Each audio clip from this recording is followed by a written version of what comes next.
دھوکہ کھائی ہوئی عورت کا اعتبار جیتنا اتنا ہی مشکل ہوتا ہے جتنا کسی کافر کو مسلمان کرنا، کیونکہ عورت دھوکہ کھانے کے بعد بدتمیز ہو جاتی ہے، سب کو ایک ہی نظر سے دیکھتی ہے، اچھے برے میں فرق اور تمیز بالکل بھول جاتی ہے۔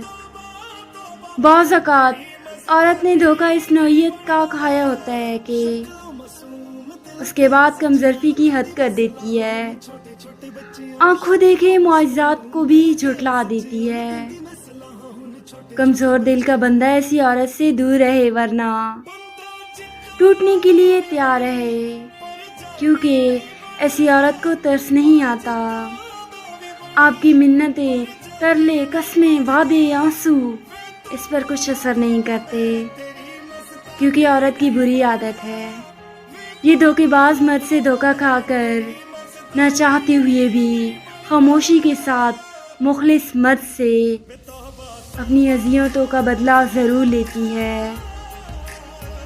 بڑا حوصلہ چاہیے ہوتا ہے ایسی عورت کے ساتھ چلنے کے لیے، کیونکہ وہ قدم قدم پر آپ کا دل توڑتی ہے۔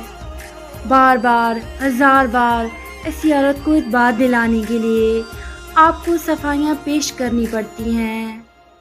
ذرا سا اسے آپ کی نیت پر شک ہو جائے تو وہ وہی جا کھڑی ہوتی ہے جہاں سے اس کا بھروسہ ٹوٹا ہوتا ہے۔ بہت بڑا ظرف چاہیے ہوتا ہے بے اعتبارے بندے کا اعتبار جیتنے کے لیے۔